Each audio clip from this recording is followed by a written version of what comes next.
إليه راجعون.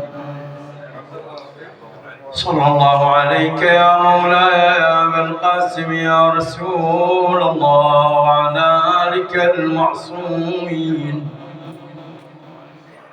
المظلومين،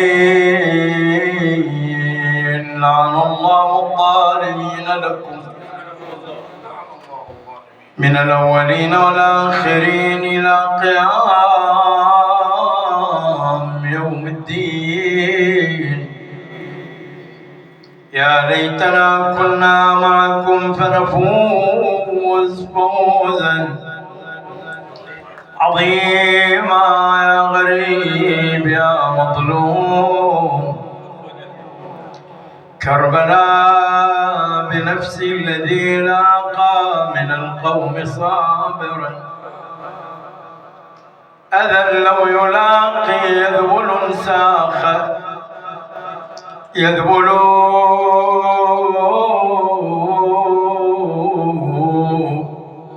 بعيدا عن الأوطان والأهل، لم يزال ببغداد من سجن لآخر ينقلون،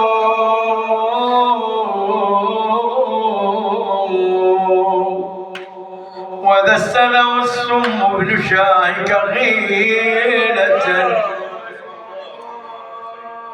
أدرك فيه الرئيس ما كان يأمل،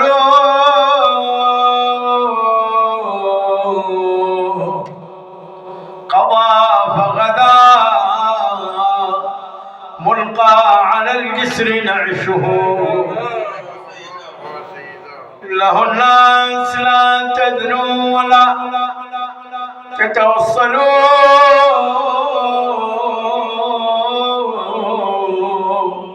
ونادى على جسر الرصافة حوله نداء لو السبع الطباق تزلزلوا،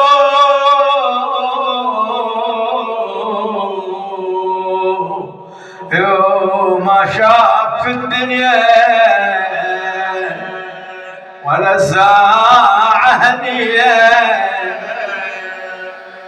سرداب مظلم جرع كاسات المنية، بالسجن ما يعرف نهار من العشية،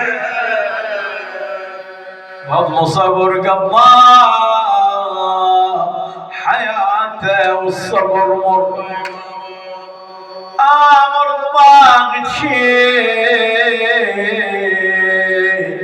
بن جعفر حمامي، شالوا الجنازة وما مشت خلف رجاجي، فوق الجسر دبوه وبرجله زناجي، قلوب شيعتهم عليه بنار تسعور، شيعة علي الكرار فجعته شديدة، من عاينهم غللوا بالساكن، فوق الجسر مطروح وما فكوا حليله، صاحت يا ابو ابراهيم يوم صاير الشام، عزلت قبضه يا فخار طيبه وتهامه، كل يوم نترجاك تطلع بالسلامه، تار القهر بقلوبنا سدد سامه، فوق الجسر مطروح يا موسى بن جعفر، يا ولاد عدنان ومضار قلت الغيرة عن جسر بغداد ارفعوا شيخ العشيرة ذبوا العمايم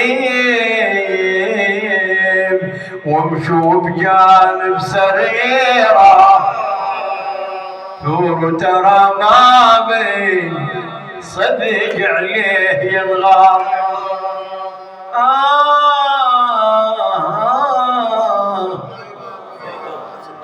وإمام أهل البيت عليهم السلام علمونا كيف نعيش هذه الحياة بكل التفاصيل الموجودة كائن ما كان واقع تلك الحياة. الحياة هي عنوان ابتلاء، الله سبحانه وتعالى جعلها عنوان ابتلاء. هذا الابتلاء ليس بالضرورة عنوان من المحن والمصائب، هو ابتلاء. حتى الخير مالها هو ابتلاء. الله يبتلينا بعنوان المعاصي. قالت هيت لك، يجهز لك الشكل. شوف كويس، قالت هيت لك، قال معاذ الله انه ربي احسن مثواي. يبتليك بعنوان الملك، ملك لا ينبغي لاحد من قبل ولا من بعد، والنتيجه أن تكون خاضع لله سبحانه وتعالى، أن تكون متجبرا. يبتليك بالطاعات، ليس عنوانا من الواجب فقط، وإن كان الواجب هو العنوان الأكمل. متعب طول الليل، أنا سهران ورايح وجاي، شوية قريب الأذان أخذتني الغفوة، أقوم أصلي له لا. إذا صار وقت الفريضة يغلبني نومي أم تغلبني علاقتي بالله؟ امتحان إلهي هذا. توني غافي عيوني، لا بس هذه الصلاة واجب، علاقة ويا الله، لازم أقوم أصلي. فالابتلاء والامتحان من الله أنواع كثيرة. أهل البيت علمونا كيف أنه إحنا نرتبط بالله على أي حال من الأحوال. أدخلوه إلى السجن. زين، الآن يجمع السجناء ذولا كلهم، يقول لهم بالأمس كنتم خارج السجن مشغولون بالمعاش وبالرياض وبمطالب الأولاد وبمطالب الناس. اليوم أنتم في فراغ، لم لا نتعلم؟ ليش ما نستفيد من هالفراغ اللي عندنا ونسوي لنا مدرسة؟ يلا جنبوا بعضكم بعض. هذول المسجونين اللي مجرم، سارق، قاتل، واللي عنوان سياسي، واللي عنوان شبهه دخلوه ما له شغل بالهم. يقولون السجن تهذيب واصلاح. الواقع من يدخل يتعلم من اللي في المساجين شلون يطلع برا يصير مو خوش رجال. يدخل خوش رجال طيب شبهه داخل مسكين، يطلع محترف. سلام، الإمام طلعهم فقهاء. اللي كان منحرف عقديا ومنحرف دينيا طلع مؤمن بالله، مؤمن متقي،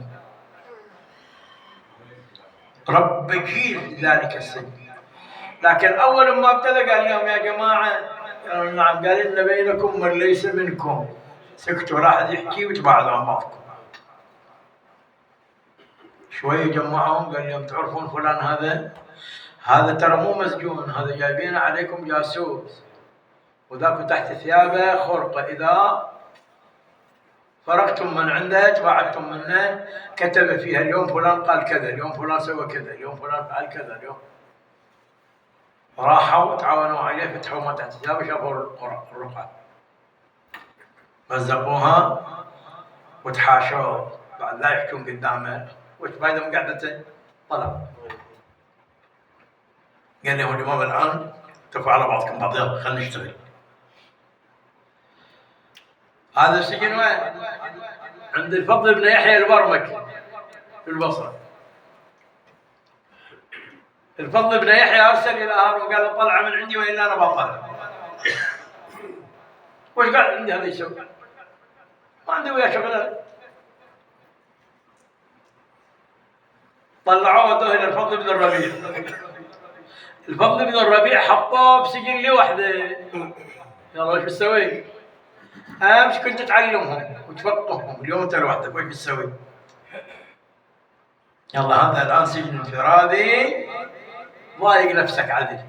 رفع يده إلى السماء: اللهم إني سألتك أن تفرغني إلى عبادتك وقد فعلت فلك الحمد على ذلك. يقول هناك بالبيت ماكو أوقات عندي أقدر أتفرغ فيها للعبادة زي ما هي. هناك أنا عندي مسؤولية عائلة ومسؤولية مجتمع، ورايح أزور هذا ورايح أهني هذا وأعزي هذا، وناس جايين من عندي، وأكو مسائل وأكو دروس وأكو زين أكو عبادات أنا ما أقدر أتفاعل وياها، عندي أعمال ما أقدر أفعلها. يقول الربيع لهارون: انظر للأسفل ماذا ترى؟ قال: ثوب ملقى. قال: لا. حقق النظر، قال: كأنه رجل ساجد. قال: ذاك موسى بن جعفر يصلي الصبح فما يلبث أن إذا طلعت الشمس سجد سجدة فما يرفع رأسه من سجدته إلا والخادم يقول له: قد زالت الشمس عن كبد السماء، فيرفع رأسه فيصلي الظهر دون تجديد وضوء، فأعلم أنه لم يحدث، يعني ما نام، مو سجد ونام. رفعت عينه ورايح فيها، اسم ساجد والواقع نايم. لا، طول وقت ساجد صحيح. فيعقب ثم يصلي العصر ثم يعقب حتى يأتي صلاة المغرب فيصلي المغرب ويعقب ويصلي العشاء ويعقب ويؤتى إليه بالإفطار: قرص من شعير وكأس من ماء. فإذا أكل وضع رأسه فنام هنيئا، وقبل منتصف الليل قام فجدد وضوءه ثم توجه إلى عبادته ككل ليلة حتى صلاة الصبح. وهذا ديدن. قال هارون: إن لكل زمان من أهل هذا البيت راهب، وهذا راهب هذا الزمان. قال: فلم وضعت بالزنا؟ قال: هيهات، لا يستقيم ملكنا إلا بهذا. وطلعوه من سجن الفضل بن الربيع ورجع إلى المدينة. 10 سنوات سجن، يتنقل من سجن إلى آخر. وآخر الأمر أخذه هارون من عند قبر رسول الله في ظلام الليل سنة 79 بعد 100 من الهجرة. إلى وين هنب؟ قال: يلا إلى سجن السندي بن شاهك. وجاب إلى طامور. يقول هذا السندي بن شاهك اللي يريدوا يأدوه زيادة، يريدوا يتعندوا له، يعطوه طامورة مظلمة تحت الأرض. شلون الطامورة هذه؟ حتى تعرف أنت تسمع طامورة، عارف هيئتها شلون؟ هذه 4 جدران محكمة ما بها منفس نهائي. 4 الجدران شلون حجمها؟ إن وقف الرجل ضرب رأسه في سقفها، نقدر يكمل، لازم يضرب رأسه بالسقف.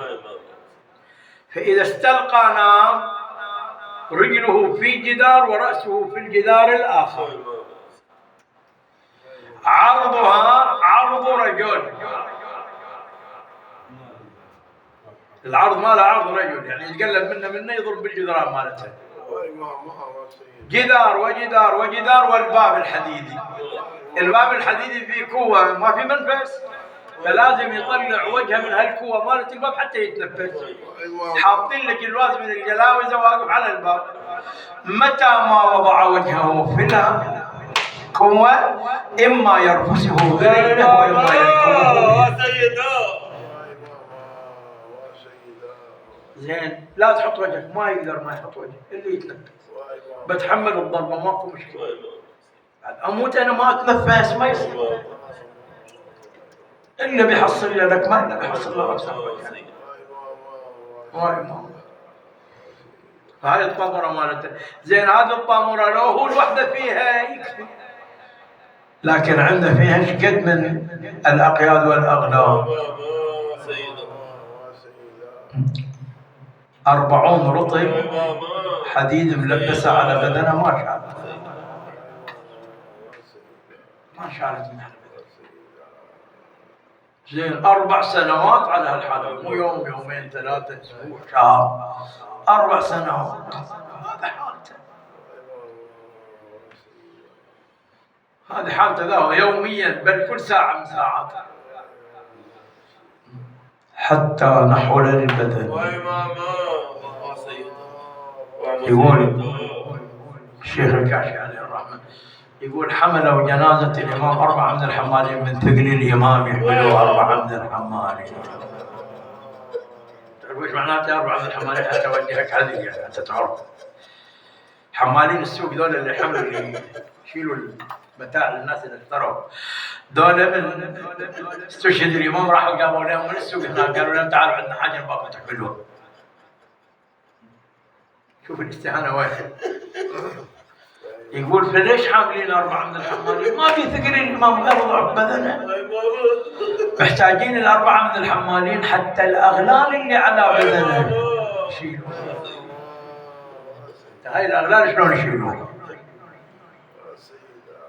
المسيب يسألوه الجماعة، يقول له متى يطلع الإمام؟ قال أسأله سيدي الجماعة تسأل، يقولوا لك متى الفرج؟ قال لي الفرج قريب. قل لهم الوعد على جسر الرصافة في بغداد بعد 3 أيام. موعدنا على جسر الرصافة، راح لهم يقول لكم الإمام الفرج قريب والوعد بعد 3 أيام على جسر الرصافة. تصور ذول 4 سنوات لا فرحانين بعرس، لا فرحانين بعيد، لا فرحانين بجية مولود، لا داخل السرور. شلون يسرون وإمامهم في وسط السجن؟ وسمعوا ان الامام بيطلع والفرج قريب، استعدوا يلا قوموا نجهز ذهب، انه ما في الا 3 ايام، هذا يشتري هذا يشتري، وهذا معلق اعلام الافراح. وعلى الموعد وتجمعوا على جسر الرصافه وعيونهم على باب الطاموره، على باب سجن السندي، وما هم الا بجنازه يحملها 4 من الحمالين. قالوا ما لنا ولهم. صحيح هذا السهام 4 من الحمالين جايبين، لكن ما علينا، المهم إمامنا ذاك بيطلع نحن ننتظره. وعيونهم على السجن، وضعوا الجنازة فرن الحديد في بدنه. طيب بعد سجين وطالعينه حديد في بدنه بعد ميت، وما لنا ولا.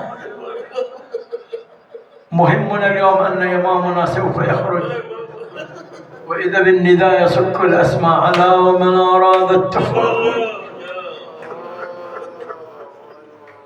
على إمام الرافضة فليحضر. واصبحت بغداد كلها على الجسر متجمعة، ذاك متشمت وهذا فوق خده مدمعه، والجنازة واح قلبي على حمامي، فوق ذاك الجسر دباو مهجتك يا مرتضى، وقف يم جنازته ابن سويد وياه الطبيب، رفع كف ايده وشمه وارتفع من النحيب، صح هذا من عشيرة لو بلدتكم غريب، كان تسأل عن سبب موت ترى بالسم قضاء، صفق كفيده ولده والقيب منه مزقا، صحوا شيخ العشيرة والعشيرة مفرقا، والمنازل خالية والابواب مغلقة، ريت حاضر لا وشين جنازته شبل الرضا يا خلوك شفتوا جنازة بالحديد مقيدة على حمامي الأربعة تبكي لحالتها العدا حول سليمان صار بس سمع ذاك النداء صيح خبروني صاير ضاق بي رحب الفضاء قالوا على الجسور صوبين كلهم ينظرون بدهم جنازة حجازي ممددة ويتفرجون صاح جيبوها بعجل لي ترى تزلزل الكون هذا من بيت النبوة وبيدهم حتف القضاء وجهزوا شيخ العشيرة وبالمعزة غسلوه وبرده ب20,000 جسم بن جعفر كفنه صاح للحشم يا شيعة إمامكم قوموا احملوا طلعت الشيعة طبوب يم الجنازة معرضة ما حلا مشيت الشيعة من وراء نعش الإمام كاشفين الرؤوس جملة من الشراسود الأعلام والنساء نشرت شعرها والزلم توطم الهام على إمام بالسجين ميت ولا أحد وعن غريب الغاضرية وين غابت شيعته ما اجوا من قبل ما تدوس العواذي قتته عاينة وزينب تنخي من يشيل قتته ظلت على حر الصعيد ما غسلوا ولا لفوا في كفن يوم الطفوف ولا مدوا عليها رداء إنا لله وإنا إليه راجعون اللهم صل على محمد وآل محمد واقض لنا كل حاجة من حوائج الدنيا والآخرة اشفي جميع المرضى وزوجنا زبين لدينا الغارمين هب الذرية الصالحة للمحرومين إخواني الحاضرين احفظهم في أنفسهم وميل وذويهم المؤسسين تقبل منا ومنهم بقبولك الحسن الجميل لأرواح موتانا وموتاهم وموتى المؤمنين والمؤمنات الفاتحة مع الصلوات.